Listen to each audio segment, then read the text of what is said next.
ஜெய் வாசவி வாழ்க வளமுடன். நற்பவி நற்பவி. ஜெய் ஸ்ரீராம். ஓம் கம் கணபதயே நமஹ. ஓம் ராம் ஹஸ்தீஸ்வராய நமஹ. குருவரில் ஆன்மீக மைய சகோதர சகோதரிகளுக்கும் 30 கோடி தேவர் பெருமக்களுக்கும் சித்தர் பெருமக்களுக்கும் ததாஸ்து தேவதைகளுக்கும் பிரபஞ்ச பேராற்றலுக்கும் ஸ்ரீ லலிதாதேவியின் பொற்பாத கமலங்களுக்கும் அடியேனின் சிரம் தாழ்ந்த வணக்கம். ஸ்ரீ லலிதாதேவி சோபானம் 8. அதுல அயோத்திராமர், அப்புறம் இன்னைக்கு அக்கமா தேவியோட அவதார், அதையும் இன்னைக்கு முடிஞ்ச வரைக்கும் பார்க்கலாம். இன்னைக்கு சித்ரா பௌர்ணமிங்க. அப்ப சித்ரகுப்தனை பத்தியும் நம்ம பார்த்துடலாம். ஓம் சித்ராய நமஹ, சித்ரகுப்தாய நமஹ, யமரூபிதராய நமஹ. சித்ரகுப்தம் மகாப்ராஜ்யம் லேகனி பத்ரதாரிணம் சித்ரரத்னாம் பரம் தேவம் மத்தியஸ்தம் தேஹி மே சுபம். சித்ரகுப்தம் மத்தியஸ்தம் லேகி இதெல்லாம் ஏன் வருது? பார்வதி தேவி ஒரு சமயம் நந்தவனத்துல இருந்தாங்க. அப்போ ஒரு ஓவியம் வரைய தாமரை இலையை எடுத்தாங்களாம். அழகான வண்ண மூலிகைகளை கொண்டு வரைஞ்சாங்களாம். ரொம்ப அழகா ஒரு சின்ன குழந்தை மாதிரி வந்ததாம். லேகா அப்படின்னா ஓலை, ஓலையில எழுதுனாங்க. அத பார்த்துட்டு இந்த குழந்தை உயிர் பெற்று வந்தா எப்படி இருக்கும்னு யோசிச்சாங்களாம். பரமேஸ்வரன் வந்தாரா, என்ன பண்ற பார்வதி, என்னமோ இந்த ஓவியத்தை பார்த்தா ஒரு குழந்தை உருவாகி வந்தா எப்படி இருக்கும்னு தோணுது அப்படின்னாங்களாம். அப்படியா, சரி. ஆ புத்ரா, ஆவின் வயிற்றில் இருந்து வா. ஆ புத்ரா, சித்திரத்தில் உதித்த புத்ரா சித்ரகுப்தா, ஆவின் வயிற்றில் இருந்து வா. அங்கிருந்த காமதேனுவோட வயிற்றிலிருந்து சித்திரகுப்தன் பிறந்தார். வந்தது பார்வதி ரொம்ப சந்தோஷமா அவங்களுக்கு எல்லாம் எடுத்து கொடுக்குறாங்க. இந்தாப்பா இதை சாப்பிடு, இந்தாப்பா இதை சாப்பிடுன்ட்டு. சிவபெருமான் சொல்றாரு, இந்த பூமியில என்ன வேலை செய்யலான்னு இருக்க, நீங்க என்ன வேலை சொன்னாலும் செய்யறேன்ப்பா. ரொம்ப நாளா யம தர்மராஜன் ஒரு உதவியாளர் கேட்கிறான், நீ யம தர்மராஜனுக்கு உதவியாளா போ. பார்வதிக்கு ரொம்ப வருத்தம். இந்த குழந்தையோட கொஞ்சி விளையாடி பாடி ஆடலான்னு இருந்தேன், இப்படி பண்ணிட்டீங்களே. இவன் அவதார நோக்கமே தர்மத்தை நிலைநாட்டுவது. சித்திர குப்தா தர்மர். சரி, மனசை தேத்திக்கிட்டு குழந்தைய அனுப்பிவே. பார்வதி சொல்றாங்க, அப்பா இந்த பூமியில இருக்கிற உசுரை எல்லாம் எடுக்கிறது யம தர்மராஜனுக்கு வேலை. நீ என்ன பண்றேன்னா அவனுக்கு உதவியாலா போற இல்லையா? ஆமா அம்மா, சொல்லுங்க என்ன செய்யணும்? வயசாகி இனிமே வாழ முடியாதுன்னு இருக்கிற உயிர்களை மட்டும் எடு. மனுஷங்கன்னு இல்ல, விலங்குகள்னு இல்ல, பறவைகள்னு இல்ல, வயசானவங்களை மட்டும் எடு. சின்ன குழந்தைங்கள, நடுவயசுக்காரங்களை, வாழ வேண்டியவங்களை எடுக்காத அப்படின்னு சொன்னாங்களாம். சித்திரகுப்தர் சிரிச்சாராம். ஏப்பா சிரிக்கிறேன்னு சிவனும் பார்வதி ஒன்னும் தெரியாதவங்க மாதிரி சிவன் நடிச்சாராம். அம்மா இப்ப எனக்கு சாப்பிட நீங்க என்னென்ன கொடுத்தீங்க? நல்ல மதுரமான கனிகள், தேன், பால், பாயாசம், ஆவின் பால், இத்தனையும் கொடுத்தேன்ப்பா.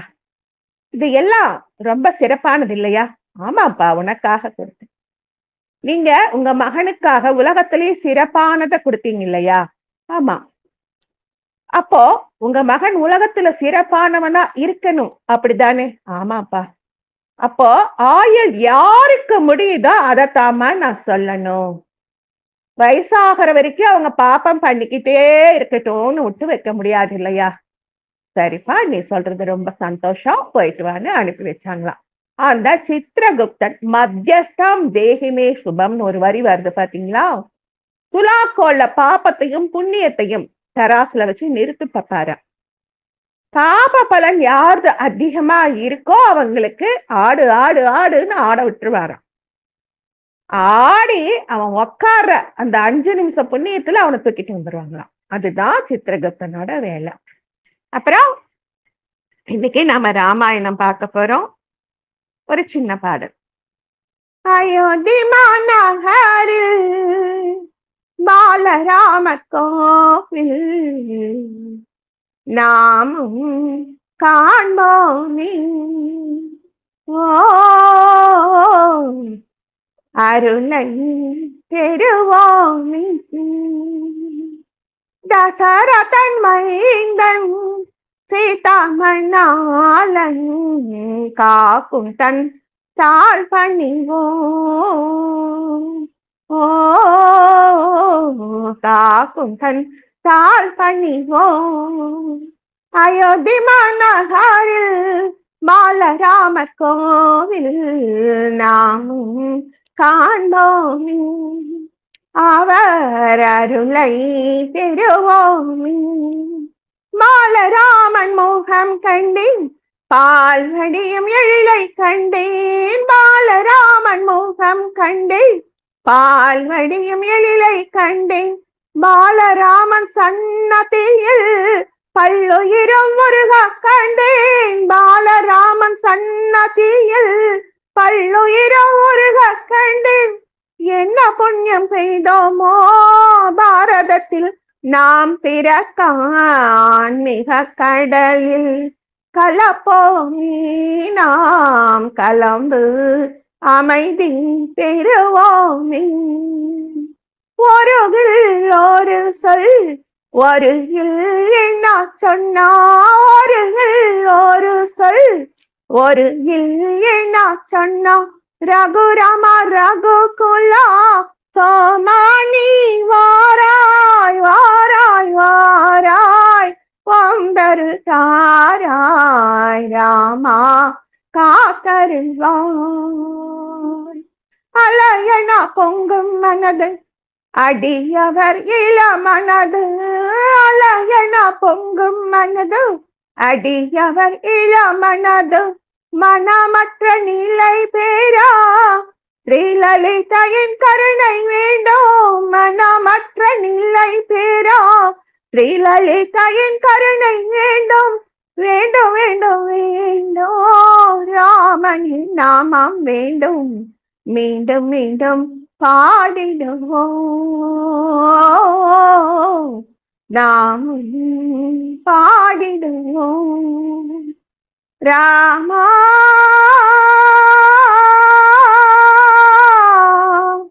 ராமா ராமா.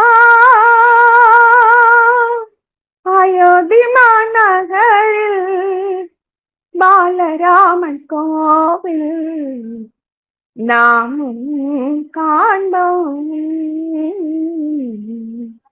அருளில் திளைப்போம். ரொம்ப சந்தோஷமான தருணம். கிட்டத்தட்ட 1.25 வருஷம் அந்த ராமனை பார்க்க தவம் இருந்தோம். மனசுல எதையாவது நினைச்சுட்டா அந்த கோயிலுக்கு போயிட்டு வந்துடணும். இது எப்படா போவோம்னு இந்த ஒரு கோயிலை நினைச்சுக்கிட்டே இருந்தேன். எங்க அதிசயமோ எங்க ராமனை நினைச்சுக்கிட்டே இருந்த நேரமோ 20 நிமிஷம்தான். பெரிய ஏக்கரா கணக்குல விரிஞ்சு கிடக்குற அந்த பெரிய பரந்த மைதானத்துல ஓட்டமும் நடையுமா ஓடுறோம். வெயில்ல குடுகுடு குடுகுடுன்னு போய் 20 நிமிஷத்துல பாலராமரை பார்த்துட்டோம். வாயெல்லாம் அப்படியே தத்தளிக்குது. ராமா ராமபத்ரா ராமச்சந்திரா அப்படின்னு கதறிக்கிட்டே ஓடி போய் நின்னா. அப்பா, அந்த 1 வருஷத்துக்கு முன்னாடி ராமனோட கண்ணை திறந்ததை டிவியில பார்த்திருப்பீங்க எல்லாரும். அந்த கண்ணை திறக்கிற வரைக்கும் அவருடைய திருமுகம் எப்படி இருந்தது, கண்கள் திறக்கப்பட்ட பின்ன அந்த ராமனின் முகம் எப்படி இருந்தது, அந்த அருள் பொழியும் தர்ம சக்கர ரூபத்தை நாங்க பார்த்தோம், தரிசித்தோம். எல்லாருக்கும் இந்த பாக்கியம் கிடைக்கணும்னு மனசார சேவிச்சு. நம்ம ராமரை எல்லாருக்கும் தெரியும். தசாவதாரத்துல ராமனோட அவதாரம் வேற யாரும் கிடையாது, அவர்தான். அந்த ராமனை நாம பார்த்துட்டு அங்க இருக்கிற கோயிலுக்கெல்லாம் போனோங்க. அங்க வால்மீகி மந்திர் இருக்கு, அதுக்கு போனோம். சரையு நதி இருக்கு, அங்க போனோம். கனக சீதா காயத்ரி சக்தி பீடம், அதுக்கு நாங்க போன ஞாபகம் எங்களுக்கு இல்ல நாங்க அது பார்த்துட்டு அதுதான் கனக சீதா காயத்ரி மண்டபமான்னு எங்களுக்கு தெரியல. ஏன்னா பெரிய அரண்மனை, ராமன் பிறந்த அரண்மனை, பெரிய அரண்மனைங்க. ஓடறோம் ஓடறோம் வெயிலு. ஆனா காலுக்கு கீழே அவ்வளவா சூடு இல்லாத மாதிரி ஒரு சாக்கெல்லாம் நிறைய போட்டிருந்தாங்க. அந்த ராம்லல்லாவை பார்த்துட்டு அங்க ஹனுமனை மடியில வச்சிருக்கிற அஞ்சனா தேவி கோயில் இருக்கும், அதை நாங்க பார்க்கல, அதை ஒத்துக்கணும்.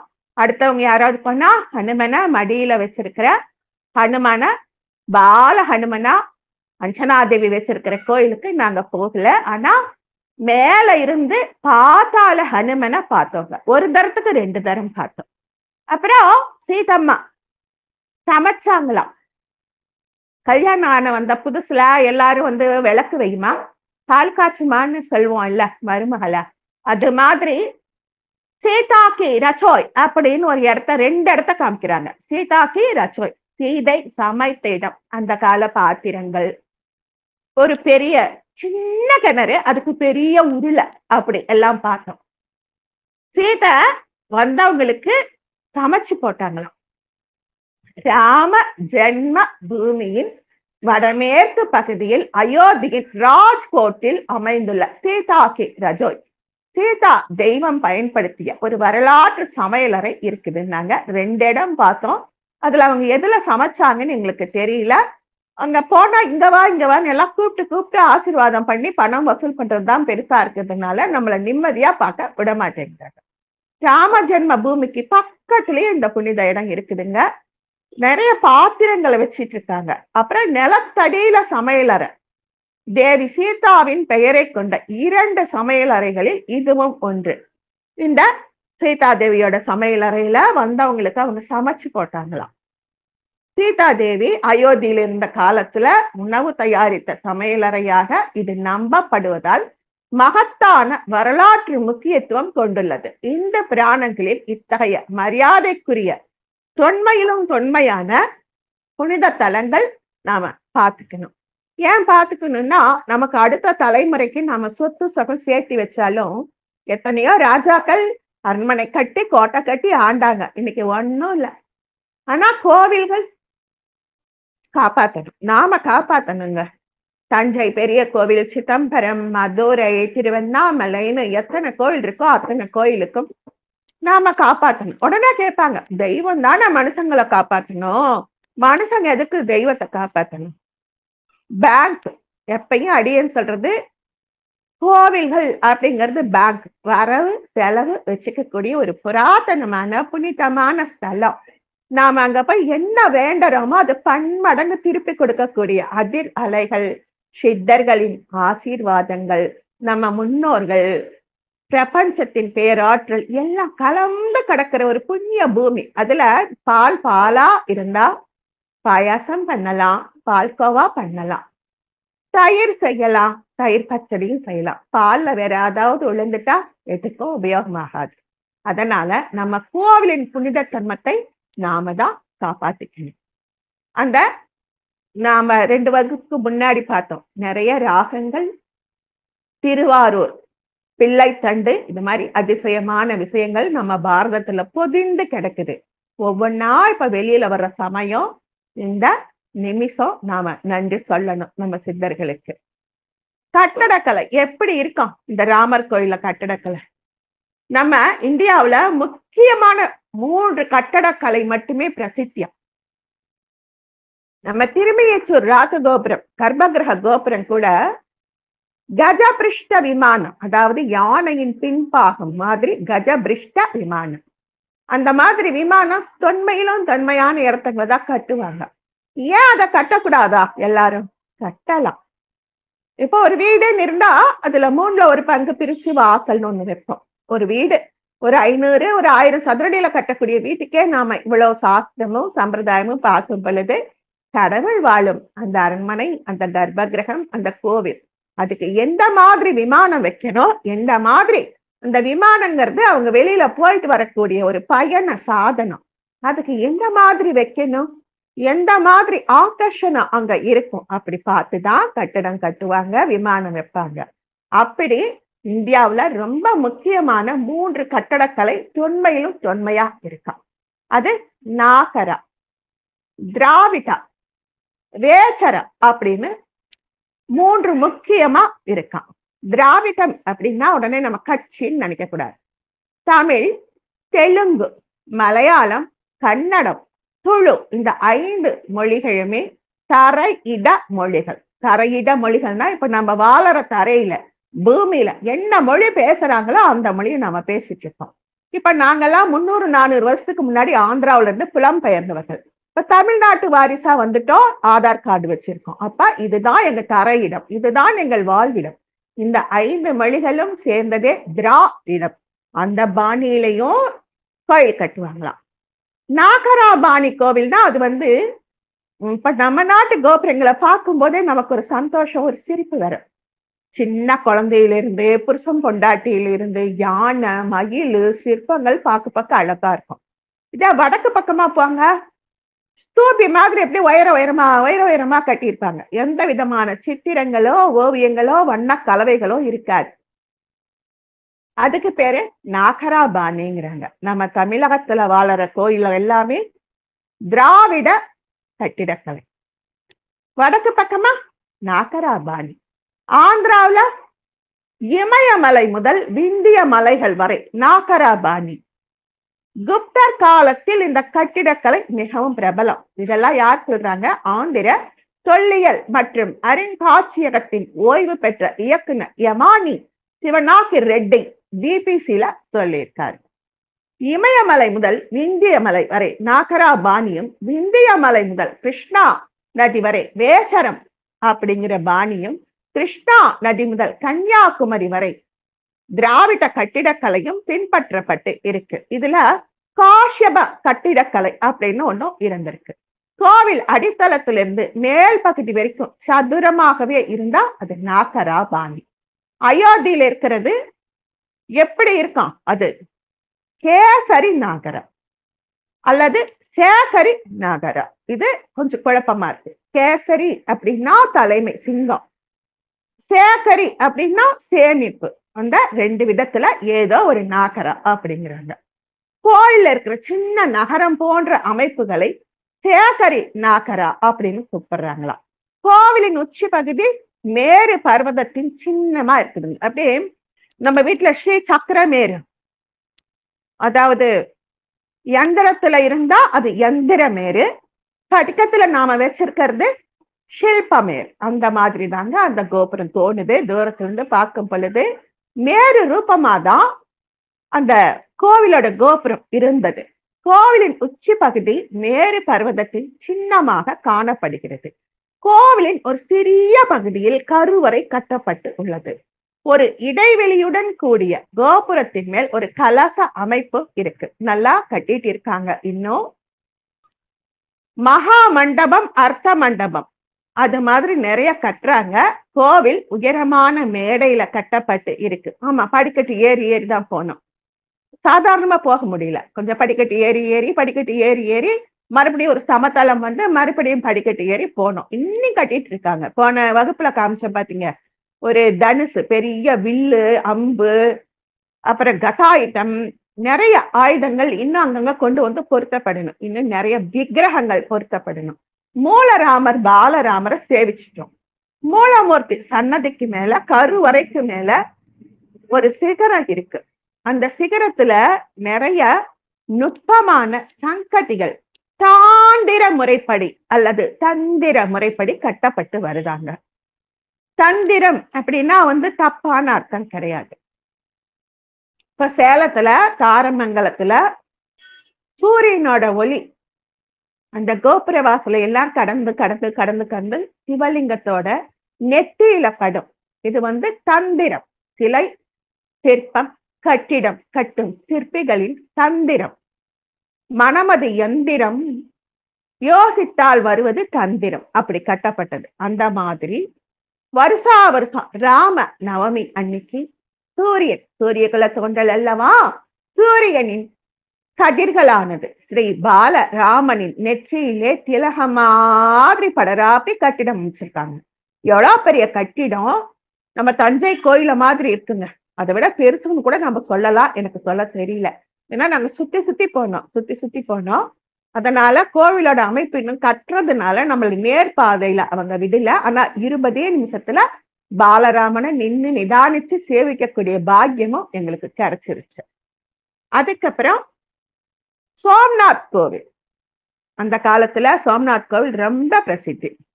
அஷ்ட உலோகங்களால் ஒரு சிவலிங்கம் கட்டப்பெற்று சுற்றிலும் கருவறைக்குள் உள்ள கருங்கற்களில் காந்த புலன் கொண்ட கற்களையால் அந்த கருவறை அமைக்கப்பெற்று ஒரு குறிப்பிட்ட மையத்துல அந்தரத்துல சிவலிங்கம் நின்னது.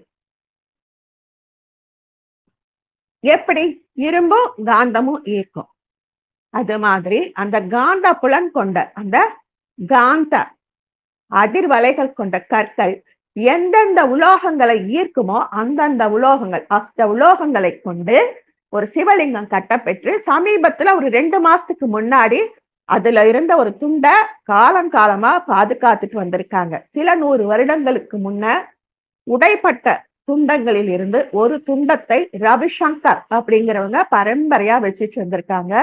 நம்ம மகா பெரியவா கிட்ட கொண்டு போய் காமிச்சிருக்காங்க அந்த காலத்துல. இது இன்னும் 100 வருஷம் கழிச்சு நீங்க வெளியில கொண்டு வரலான்னு அவர் உத்தரவு கொடுத்திருக்கார். அவர் பெரியவங்களுக்கு உத்தரவு கொடுத்திருக்கார். அதனால இப்ப 2 மாசத்துக்கு முன்னாடி அந்த சிவலிங்கத்தின் ஒரு துண்டு பகுதி வெளியில அதுல ஒரு சிவலிங்கம் வடிச்சு அங்க வைக்கணும் அப்படின்னு கோரிக்கை வந்திருக்கு. ஏன் அப்படின்னா இன்னைக்கு அந்த உலோகங்களை நம்மளால் கண்டறிய முடியாதுங்க. அதுதான் உண்மை. நமக்கு அறிவிற்கும் சொல்லிக்கிறோம். ஒரு சின்ன மனக்கணக்கு கூட போட தெரியல. ஆனா உன்னா செல்போன் எடுத்துதான் கணக்கு போடுறோம். அந்த காலத்துல 11 கணக்குல ஆரம்பிச்சு எத்தனை கணக்கு வகைகள் அவங்க போட்டாங்க. 8 நூல் 80,000 அப்படின்னு ஒரு சொலவடம் உண்டு. 8 நூல் அப்படின்னா கட்டிடம் கட்டுறவங்க நேரா இருக்கா இந்த கட்டிடம் அப்படின்னு பாக்குறதுக்கு தசமானின்னு ஒண்ணு வச்சிருப்பாங்க. இப்ப அவங்களே கூட டியூப் கொண்டாண்டாங்க. பிளாஸ்டிக் டியூப், இரும்பு காந்தம் இந்த மாதிரி வச்சுக்கிறாங்க. அந்த காலத்துல எல்லாம் நூலை கட்டி அதுக்கு கீழே ஒரு பம்பரம் மாதிரி ஒண்ணு தொங்கும். நாங்களும் சின்ன வயசுல பார்த்திருக்கோம். நேரா இருக்கா, இந்த இடம் கிராஸா இருக்கா, இது எத்தனை அடிக்கு வந்திருக்கு அப்படின்னு பாக்குறதுக்கு அதுக்கு பேர் 8 நூல். அந்த 8 நூல் 80,000 அப்படின்னு ஒரு சொலவடை இருக்கு. ஒரு நல்ல மனசு கொண்டவங்க வருமானம் வர வர வர கோயிலுக்கு செலவு பண்ணியிருக்காங்க. அப்படி பண்ணினதுக்கு அப்புறம் ஊர்ல இருக்கிறவங்க அவரை பார்த்து ஏளனமா பேசியிருக்காங்க. ராஜா சொத்தை திங்கிறதுக்குன்னே பிறந்திருக்காங்க. ராஜா அவரை சோதிச்சு பார்க்கணும்னு விரும்பல. ஆனா நாட்டுல இப்படி எல்லாம் பேசுறாங்களேன்னு அவர்கிட்ட போய் கணக்கு கொண்டு வா அப்படின்னு கேட்க இவர் என்ன செய்யறதுன்னே தெரியல. அவருக்கு தினம் எந்திரிச்சா சிவனுக்கு கோவில் கட்டுறது, வர்றவங்களுக்கு சாப்பாடு போடுறது, அவங்களுக்கு இவங்களுக்கு கொடுக்க வேண்டிய கூலி கொடுக்கறது, இவ்வளவுதான். எழுதி வைக்கணுங்கிறதே அவருக்கு தோணல. ஆகட்டும் ராஜா, காலையில கொடுக்கறேன்னு சிவபெருமான் கிட்டையும் கணபதி கிட்டையும் போய் கும்பிட்டு நான் இப்ப என்ன செய்வேன், ஒரே ஒரு பொற்காசு கூட நான் சொந்த உபயோகம் எடுக்கல, எனக்கு வழி நீங்க தான் காட்டணும் அப்படின்னு 2 பேர்த்துக்கிட்டையும் சிவன் கிட்டையும் கணபதி கிட்டையும் ஒரு நோட்டு ஓலையும் ஒரு எழுத்தாணியும் வச்சுட்டு வந்தாரு. ஒரு ஓலை சுவடியும் எழுத்தாணியும். அதுல கணபதிக்கு முன்னாடி இருந்த ஓலை சுவடியில 8 நூல் 80,000 பொற்காசு அப்படின்னு இருந்ததா. ராஜா கிட்ட 8 நூல் செலவு 80,000 பொற்காசு ராஜா அப்படின்னு சொன்னாராம்.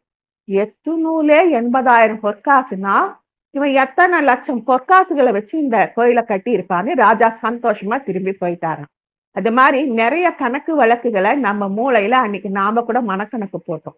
ஒரு காய் வாங்க போனா கூட இன்னைக்கு வாய்க்கணக்குல சொல்லிட்டு வரோம். நம்ம குழந்தைங்க கால்குலேட்டர், செல்போன் இப்படி போறாங்க. ஆனா அந்த காலத்து அந்த ஜனங்கள் இருந்த வாய்ப்பு, வாழ்க்கை, சமரசம் மறுபடியும் நமக்கு வரணும். சோம்நாத் கோவில்ல இப்படி அற்புதமான சிற்ப வேலைப்பாடுகள் இருந்தது. அந்த சோம்நாத் கோவிலின் கட்டிடக்கலையும் அயோத்தி பாலராமர் கோவிலும் ஒரே கட்டிடக்கலை பாணியம். மறுபடியும் தொன்மைய பிரகாசிக்க வைக்கிறாங்க. இமானி சிவநாத் ரெட்டி நாகரா கட்டடக்கலையில் 3 முக்கிய பாணிகள் இருக்கு அப்படிங்கிறார். ரேகா நாகரா, காதம்பரா நாகரா, ஷேகாரி நாகரா. அயோத்தியில் ராமர் கோவில் சேகாரி நாகரா கட்டடக்கலை பாணியில இருக்கான். 4ஆம் நூற்றாண்டில் குப்தர்களால் தேவ்கர் அப்படிங்கிற ஒரு கோவில் இந்த பாணியில கட்டப்பட்டதா. 4ஆம் நூற்றாண்டுன்னா இப்ப 20ஆம் நூற்றாண்டு. 16 நூற்றாண்டுக்கு முன்னாடி கட்டப்பட்ட கட்டிடக்கலை மறுபடியும் உயிர்த்தெழுது. தெற்கிலும் நாகரா பாணியில் கட்டப்பட்ட கோவில்கள் இருக்கு அப்படின்னு சில குறிப்பிட்ட கோவில்களை சொல்றாங்க. காதம்பரா நாகரா பாணியிலான ஸ்ரீசைலம் பிரம்மராம்பா கோவில் மற்றும் ரேகா நாகரா கட்டிடக்கலை, ஆலம்பூர் கோவில், பூமிஜா நாகரா கோவில் கட்டுமானம்னா கோவில் முழுவதுமே நட்சத்திர வடிவில் இருக்குமாங்க. அருகோணம் நம்ம சொல்றோம் பாத்தீங்களா, அந்த அருகோண வடிவத்துல அது இருக்குமா. இப்படி அழகழகான நிறைய ராமர் கோயிலை பத்தி விஷயங்கள் இருக்கு. இன்னைக்கு நாம அடுத்து கொஞ்சம் இந்த அவதார தினம் நம்ம அக்கமாதேவி அவங்கள பார்த்திடலாம். விஸ்வஜோதி அக்கமாதேவி சைத்ர பௌர்ணமி திங்கட்கிழமை அன்னைக்கு அவதாரம். கன்னட வசன இலக்கியத்தில் முக்கியமா ஒரு பெயர் அக்கமாதேவி. பசவண்ணா அல்லம பிரபு இவங்க அக்கமகாதேவி மடிவாளர் அப்படின்னு வரிசை கிரமமா இப்ப எப்படி நாம 63 நாயன்மார்கள் 12 ஆழ்வார்கள்னு கொண்டு வரமோ, அப்படி கன்னடத்துல அக்கமகாதேவி மடிவாளர் அப்படின்னு வசனக்காரர்கள் அப்படின்னு அழைக்கப்படுறாங்க. வாழ்வு அனுபவங்களையும் ஆன்மீக அனுபவங்களையும் முன்வைத்து அவர்கள் மொழிந்தவர்க்கு வசனங்கள் என்று பெயர். பாட்டு தன்மை மிகுந்த வசீகரமான பேச்சு மொழியால் அமைந்தவை இந்த வசனங்கள். சிற்று எறும்பும் சிவமாகும் என்னும் வரி ஒரு எடுத்துக்காட்டு. இடைவிடாமல் சிவபெருமான் பெயரை சொல்லிக்கிட்டே இருந்தா சித்தெரும்பு கூட ஒரு நாள் சிவனா மாறிடுமா. அப்படின்னா என்ன அர்த்தம்? இத்துணூண்டு இருக்கிற எறும்பு சிவன் அளவுக்கு வளருமா? இல்ல, அந்த சின்ன எறும்பு தன்னுடைய கர்ம பயன் தீர்ந்து சிவனோட ஐக்கியமாயிடும். சிவத்திலிருந்து வந்த சித்தெரும்பு சிவனோட சேர்ந்துடும். அதுதான் சித்தெரும்பு கூட ஒரு நாள் சிவனோட மாற முடியும் அப்படிங்கிறாங்க. நம்பிக்கை மற்றும் ஈடுபாடு, பற்று, நெகிழ்ச்சி, தன்னையே அர்ப்பணிக்கிற குணம், எல்லாவற்றையும் துறந்து சரணடைகிற மனம் வாய்க்க பெற்றவர்களுக்கு சிவன் அது சாத்தியம். நமக்கு கொஞ்சம் இன்னும் நாம பயணிக்க வேண்டியது இருக்கு. மனமில்லாத பற்றற்ற மனநிலை வர பயணிக்க வேண்டியது இருக்கு.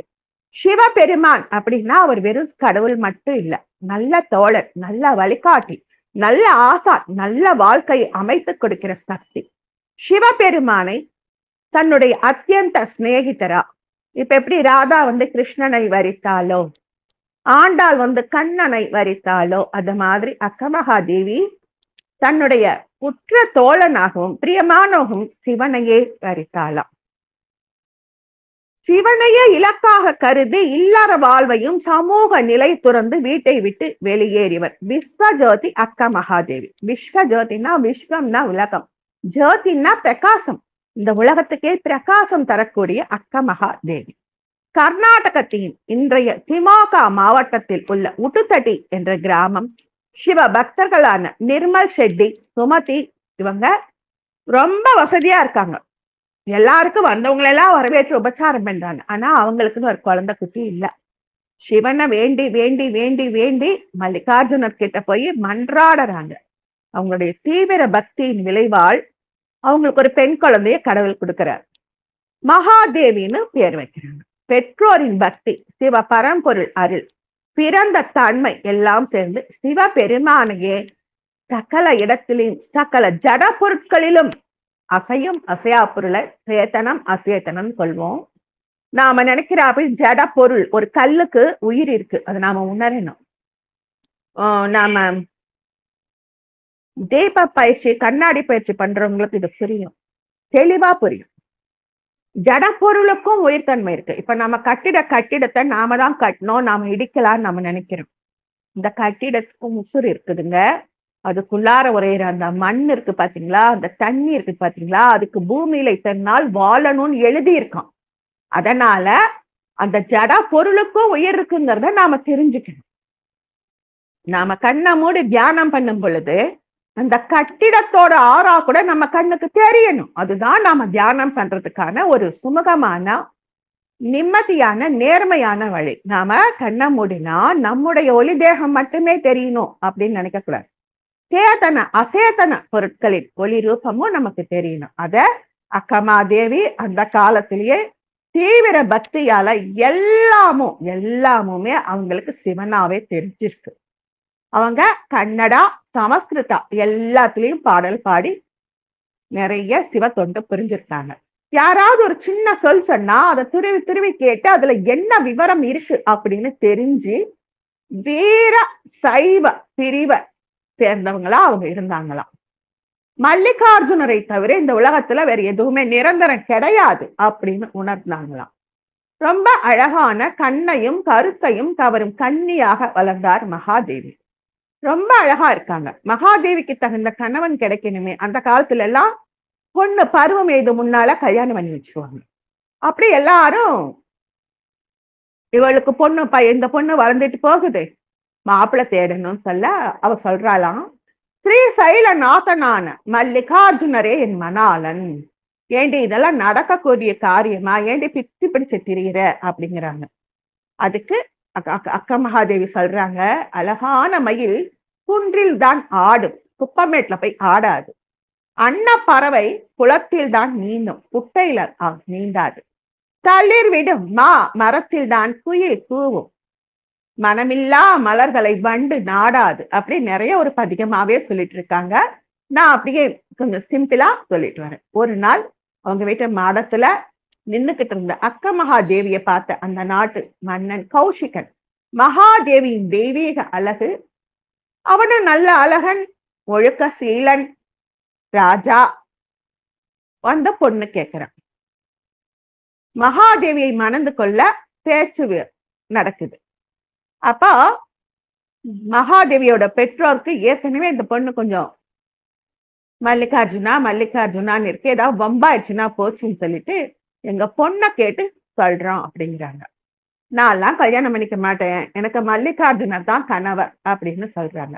இப்ப கௌசிகன் சொல்றான், நானே உங்க பொண்ணு கிட்ட பேசுறேங்க அப்படின்னு வந்து நிக்க, மகாதேவி நான் உன்னை கல்யாணம் பண்ணிக்கிறேன், உனக்கு என்னென்ன வேணுமோ எல்லாம் தரேன். எல்லாம் தருவீங்களா? நீ என்னென்ன கேட்குறியோ எல்லாம் தரேன்.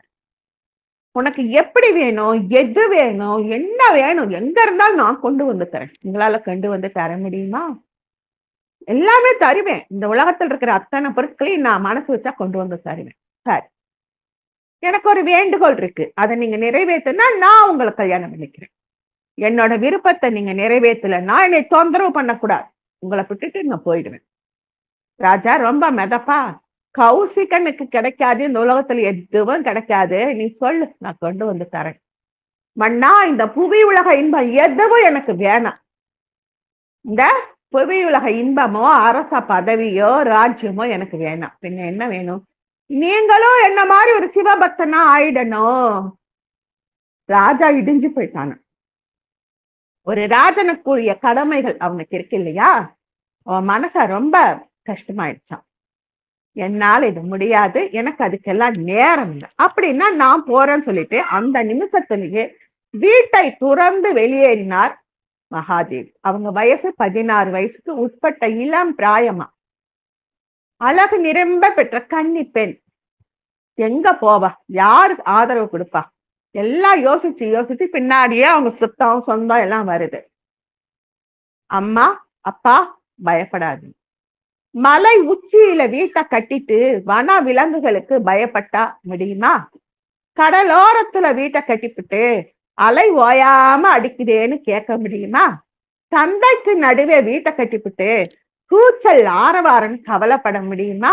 இது மாதிரிதான் என்னோட வாழ்க்கையும், சென்ன மல்லிகார்ஜுனனே துணைன்னு சொல்லிட்டு வராங்க. அப்ப கல்யாணி நகரில் வீர சைவ மரபில் சிறந்த மகான் பசவண்ணா வாழ்ந்து வந்தார். பசவண்ணா அப்படின்னா நம்ம இதுல காளை மாடு அல்லது ரிஷபதேவர். பக்தி மார்க்கத்தில் சிறந்த அல்லாமா பிரபு சென்ன பசவண்ணா அப்படின்னு நிறைய மகாத்மாக்கள் அங்கிருந்தாங்க. அந்த நகரத்துல அனுபவ மண்டபம் அப்படிங்கிற ஆன்மீக கட்டமைப்பு பிரபலமா இருந்தது. 12ஆம் நூற்றாண்டில் லிங்காய சைவ நெறி மரபின் மகான்கள் தத்துவ அறிஞர்களின் கூட்டமைப்பை மையப்படுத்தி அல்லமா பிரபு தலைமையில் அனுபவ மண்டபம் செயல்பட்டுக்கிட்டு இருக்கு. இந்த லிங்காயத்துன்னா ஏற்கனவே நம்ம ஒரு தரம் பார்த்திருக்கோம். பெண்களும் அவங்க அணிவாங்க. அந்த லிங்காயத்து சின்னதா ஒரு ஸ்பட்டிக லிங்கம் இருக்கும். அந்த ஸ்பட்டிக லிங்கம் வைக்கக்கூடிய அளவுக்கு ஒரு வெள்ளி பேலை இருக்கும், குட்டியூண்டு இருக்கும். அந்த வெள்ளி பேலைக்குள்ளார லிங்க பகவானை வச்சு ஒரு வெள்ளி சங்கிலியில அதை இணைச்சி தினம் கழுத்துல போட்டுப்பாங்க. தூங்கும் போதும் குளிக்கும் பொழுதும் என்ன செஞ்சாலும் அதை அவங்க கலட்ட மாட்டாங்க. சரியா 12 மணிக்கு அதுக்கு சாப்பாடு வச்சிடணும். அது அவங்களுடைய ஒரு சம்பிரதாயமா நான் பார்த்திருக்கேன். ஒரே ஒரு குடும்பத்தை நான் அப்படி பார்த்திருக்கேன். 12 மணி ஆச்சுன்னா அதுக்கு அன்னம் படைச்சிடணும். அந்த லிங்காயத்த பெட்டியிலிருந்து அந்த ஸ்பட்டிக லிங்கத்தை வெளியில எடுத்து என்ன செஞ்சிருக்காங்களோ அந்த அன்னம் அதுக்கு படைச்சு ஆகணும். அந்த மாதிரி ஒரு பிரிவுல அவ்வளவு அருமையா அனுபவ மண்டபம் செயல்பட்டுக்கிட்டு இருந்தது. எப்படியாவது நம்ம கல்யாணி நகருக்கு போயிடணும். அணிந்திருந்த ஒற்றை ஆடை கம்பளி ஆடை, தலையில இருந்து தொங்கிய கூந்தலே உடலை மறைக்குது. பசி, தாகம், காடு, மலை எதையும் பார்க்கல. மகாதேவி கல்யாணி நகரை அடைந்தாங்க. அனுபவ மண்டபம் ஒரு பொண்ணை எல்லாம் ஏத்துக்க முடியாது. போம்மா, நீ எல்லாம் எப்படி இருப்ப? இந்த சின்ன வயசுல உன்னால ஆசை, பசி, தாகம், காமம் இதெல்லாம் திறந்து இருக்க முடியுமா? அப்ப அந்த பொண்ணு சொல்றாங்க, ஆன்மா, உடல், இந்த உடம்பானது இந்த ஆன்மா வசிக்கக்கூடிய ஒரு கூடு. இந்த ஆன்மா பயணப்படத்தான் இந்த உடம்பு தேவையே தவிர இந்த உடம்புக்கு நாம அவசியம் கிடையாது. இந்த ஆன்மா பயணப்பட ஒரு படகு இந்த உடம்பு. பாம்போட விஷத்தை எடுத்துட்டா பாம்பு கூட நம்ம பக்கத்திலே விளையாடலாம். நம்ம உடம்புல நமக்குள்ள உறவை புரிஞ்சுக்கிட்டா உடலை கண்டு அஞ்ச தேவையில்லை. ஆசையும் காமமும் கொண்ட உடலானது நம் தாயே பேயா மாறியது மாதிரி அப்படின்னு நாம நினைச்சுக்கணும். நம்முடைய ஆசையும் தேக கட்டும் மேல கவர்ச்சியும் இருக்கிறது பேய் உடல். நாம தாய் உடலா இதை மாத்திக்கணும். இந்த உடம்புல ஆன்மா இருக்கு. இந்த ஆன்மாவானது இறைநிலை அடையணும். அதுக்கான சாதனம் தான் இந்த உடம்பே தவிர புலன் இன்பங்களுக்கு நான் இடம் தர மாட்டேன் அப்படின்னு ரொம்ப தெளிவா சொல்றாங்க. உடனே பசவண்ணா அவர் அக்கான்னு மரியாதையா கூப்பிட்டு ஆன்ம சாதனை புரிய கேட்டுக்கொண்டார். அது முதல் அவர் அக்க மகா தேவி ஆயிட்டார். கல்யாணிலிருந்து ஸ்ரீசைலம் செல்லுமாறு அல்லாமா பிரபு சொல்ல ஸ்ரீ சைலகிரிக்கு போய் உருவமற்ற சிவனை ஸ்ரீ சைலநாதனாக உருவமாக கண்டு வழிபட்டார். இளமை பருவத்திலிருந்தே அவருக்குரிய மணவாளனாக வரித்த உள்ளங்கவர் கல்வன் சென்ன மல்லிகார்ஜுனுடன் ஐக்கியமாகிவிட்டார் அக்க மகாதேவி. வீர சைவ இலக்கியத்தில் சிறந்த அக்க மகாதேவியின் வசனங்கள் இன்றளவும் கன்னட மக்களிடம் பிரசித்தம். ஆழ்ந்த பக்தி, வீர சைவ விளக்கம், அதையெல்லாம் அவங்க வசனங்கள்னு சொல்றாங்க. அக்க மகாதேவியின் வசனங்களின் எண்ணிக்கை ஏறக்குறைய 350. அவை அனைத்துமே சிவபெருமான் மீது அவர் வைத்திருந்த அன்பையும் பற்றையும், இந்த ஜீவனானது எப்படி இந்த உடம்பானது மனமற்ற நிலைக்கு கொண்டு வர்றது எப்படி, பற்றற்று வாழ்வது எப்படி, இந்த உடம்ப நாம ஆன்ம சாதனைக்கு மட்டுமே எப்படி பயன்படுத்தணும், எல்லாமே விளக்கமா அவங்க சொல்லியிருக்காங்களாம். அவருடைய வசனத்துக்கு வழங்கப்பட்டிருந்த சமூக மதிப்பை பற்றி சென்ன பசவண்ணா அப்படி ஒரு பாடலை எழுதினாராம்.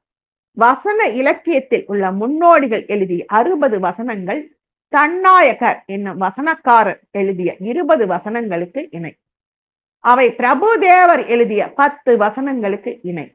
அவை அஜகண்ணரின் 5 வசனங்களுக்கு இணை. அவை அனைத்துமே அக்கமகாதேவியின் ஒரு வசனத்துக்கு இணையாகாது. இதை கொஞ்சம் நம்ம யோசிக்கணும்.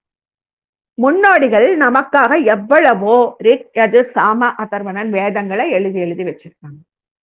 நம்ம தினம் அத்தனை வேதங்களையும் நம்மளால சொல்ல முடியுமா? சாமகானம் மட்டும் நாம சொல்லலாம். அத்தனை வேதங்களையும் சொன்ன பலன் நமக்கு வேணும். ராமாயணம் சொன்ன பலன் வேணும்னா வனமாலி கதி சாந்தி சங்கி சக்ரி சனந்த கிங் ஸ்ரீமன்னாராயணா விஷ்ணு வாசுதேவோ பிரயக்ஷதோ. இது விஷ்ணு சகஸ்ரநாமம் சொன்ன புண்ணிய பலன் கொடுக்கும். ஏகஸ்லோக ராமாயணம், ஏகஸ்லோக பாகவதம், ஏகஸ்லோக பாரதம் இது நாராயணனை குறிக்கும். ஓம் நமக் சிவாய இத சொல்லிட்டா சிவனை குறிக்கும். அது மாதிரி அந்த காலத்துல ரொம்ப பிரபலமானவங்க ஒரு 60 வசனங்களை எழுதினா அவங்க பேர் தன்னாயக்கர் அப்படின்னு பட்டமா. அந்த தன்னாயக்கர் எழுதிய வசனக்காரருக்கு 20 வசனம் இணை. அது 10 வசனம் சிறந்ததா வந்தது. அந்த அஜகண்ணரின் 5 வசனங்கள் அது இணை. அந்த அத்தனை வசனங்களுக்குமே இணையானது அக்கமகாதேவின் ஒரே ஒரு வசனம். அவங்க வசனம்னு சொல்றது ஆன்மா வசிக்கும் கூடு. ஒரு தோணி இந்த உடம்பு. இதத்தான் அவங்க ஒரு வசனம் அப்படின்னு சொல்றாங்க. 1998ஆம் ஆண்டில் அக்கமகாதேவியின் வசனங்கள் ஹால்துரை என்பவரால் தமிழாக்கம் செய்யப்பட்டு பெங்களூர் பசவ மிதியால் வெளியிடப்பட்டிருக்கு. அஞ்ஞானிகளின் நட்பு கல்லை உரசி நெருப்பை பெறுவது போல. நம்ம எவ்வளவு சொன்னாலும் திருந்தவே மாட்டேன் அப்படின்னு இருக்கிறவங்க அஞ்ஞானிங்க. சொன்னதையே சொல்லிட்டு இருப்பாங்க. நாம கரடியா கத்துனாலும் அவங்க ஒன்றும் இது பண்ண மாட்டாங்க. இந்த இடத்துல கரடின்னா நிஜ கரடி கிடையாதுங்க. கைலாய வாத்தியத்துல கரடின்னு ஒரு வாத்தியம் இருக்கு. அந்த கரடியை எவ்வளவு வாசிச்சாலும் அந்த அஞ்ஞானிகளுக்கு ஞானி கிடைக்காது. அதனால அஞ்ஞானிகளின் நட்பு கல்லை உரசி நெருப்பை பெறுவது போல. ஞானத்தை அறிந்தவர்களின் நட்பு தயிரை கடைந்து வெண்ணெய் பெறுவது போல. சிவா, உன் சரணர்களின் நட்பு கற்பூர மலையில தானே நெருப்பு பற்றி கொள்வது போல. சென்ன மல்லிகார்ஜுனையா அப்படின்னு அவங்க ரொம்ப உருகி உருகி சொல்றாங்க. இந்த சென்ன மல்லிகார்ஜுன சரணர்களின் நட்பால் உருவாகும் நெருக்கத்தின் மதிப்பு எவ்வளவுன்னு அவங்களுக்கு தெரியுது. கற்பூரம் தானே பத்திக்கும், கரித்துண்டு ஊதினா பத்திக்கும், வாழை மட்டும் என்ன பண்ணாலும் பத்தாது. இதத்தான் அந்த காலத்துல சொல்லியிருக்காங்க. அக்கமகாதேவியின் வாழ்க்கையில நிறைய மாற்றங்களும் நுட்பங்களும் ஏற்றிருக்கு. இந்த உடம்பானது அழுக்கு கிடையாது, இது பிரசாதம், நாம பயணிக்கிற ஓடம் அப்படின்னு நன்றி சொன்னாங்களாம்.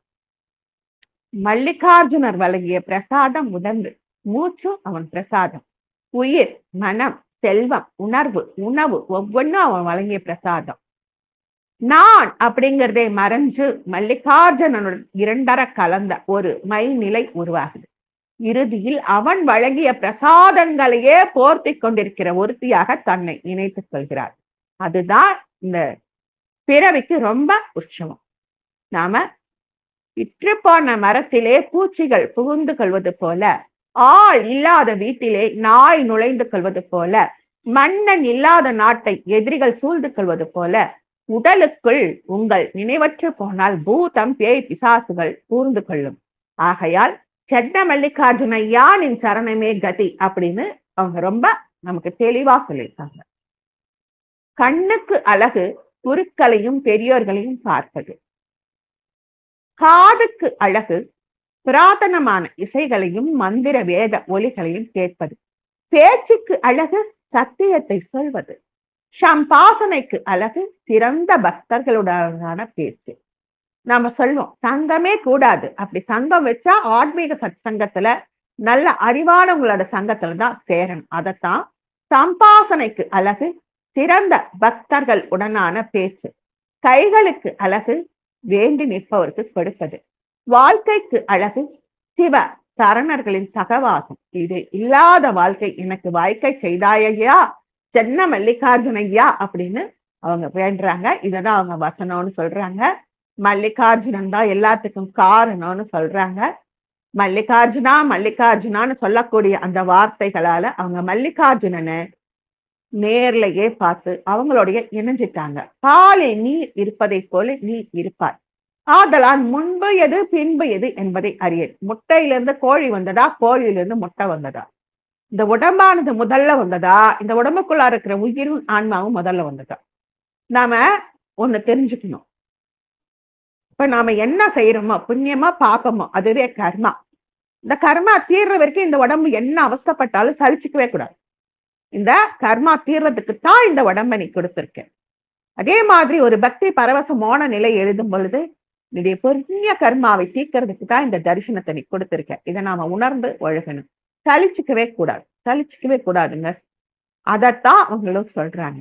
இத பால்ல நீர் இருப்பது மாதிரி இந்த உடம்புல உயிர் முதல்ல வந்ததா, ஆன்மா முதல்ல வந்ததா, உடம்பு முதல்ல வந்தது? ஆன்மாவானது உயிரோட தத்தளிச்சுக்கிட்டு கிடக்குமா. அடுத்த ஜென்மாவை எதுல போய் எப்படி போய் கடக்கிறது? மனுஷனாவா, புல்லாவா, பூண்டாவா? அதனால இந்த உடம்பானதை ஆன்மாதான் தேர்ந்தெடுக்கிறது. படைப்பவன் யார்? சேவகன் யார்? உன்னை விரும்பி பாடினால் சிற்றெரும்பும் சிவனாகும் சொல்லையா சென்ன மல்லிகார்ஜுனையா அப்படின்னு ரொம்ப நிறைய இருக்கு. நான் அப்படியே சுருக்கமா சொல்லிக்கிட்டே வரேன். இவ்வளவு உணர்வா பேசுன அக்கமகாதேவிய இன்னைக்கு அவதார நாள்ல நாம சித்தர்கள் வரிசையில வச்சு ஆன்ம ஒலியையே முதன்மையாக கருதிய பிறகு அக்கமகாதேவிக்கு வேற எதுவும் பொருட்படுத்தத்தக்கதாக தெரியவில்லை. எந்த விதமான இன்னல்கள் நேரினும் எதிர்கொள்ள தயாராக இருந்தது. அவங்க சக்கலமும் மல்லிகார்ஜுன சுவாமிக்கு சமர்ப்பணம் சொல்லிட்டு, மல்லிகார்ஜுனா நீ கேட்டா கேளு, கேளாட்டா போ, நான் பாடுறேன். நீ கருணை காட்டினா காட்டு, காட்டாட்டா போ, உன்னை பூஜிக்காம நான் இருக்க மாட்டேன். நீ விரும்பினா விரும்பு, விரும்பாவிட்டா போ, உன்னை தழுவி கொள்ளாமல் நான் இருக்க மாட்டேன். நீ என்னை பார்த்தா பாரு, பார்க்கலனாலும் பரவாயில்ல, உன்னை பார்த்து மகிழ்ந்து புகழாம நான் இருக்க மாட்டேன். நான் உன்னை பூஜித்து பரவசத்தில் ஆடுவேன் ஐயா, சென்ன மல்லிகார்ஜுன் ஐயா. இது மாதிரி சொல்ல பாடல்கள் எல்லாம் அவங்க வசனங்கள் அப்படின்னு சொல்லிக்கிறாங்க. அந்த வசனங்களை இன்னைக்கு நம்மளால கூடுமான வரைக்கும் சுலபமாக பார்த்திருக்கோம். ராமர் அயோத்தியில பிறந்தார். அயோத்தி இந்துக்களுக்கு 7 புனித நகரங்களில் சப்த மோட்ச புரிகளில் ஒன்று. ராமர் பிறந்த இடம் ராம ஜென்ம பூமி. அந்த இடத்துல ஒரு அம்மாவுக்கு ஒரு போஸ்டும் அனுப்பியிருக்கேன். ஒரு 206 மொழிகளை அறிந்த ஒரு கண்ணற்ற ஒரு தபோ ரிஷிதான் நமக்கு இதுக்கு மெயினாக கை கொடுத்தாங்க. அவங்களோட புண்ணியத்தினால குழந்தை ராமர் ராம் லல்லா கோவிலை கட்ட ஒரு புதிய இயக்கம் 1989 அடிக்கல் நாட்டி 1992 நல்ல கரசேவகர்கள் வரவழைக்கப்பட்டு தன்னார்வலர்களால் கோவிலில் ராம் லல்லாவின் அத்தனை கட்டிடங்களும் ஆரம்பமாச்சு. இதுல இருக்கிறதுலயே மைசூரை சேர்ந்த அருண் யோகி ராஸ்தாவால் செதுக்கப்பட்ட 51 அங்குல கருப்பு கருங்கல் சிலை கோவிலின் கருவறையில் வைக்கப்பட்டுள்ளது.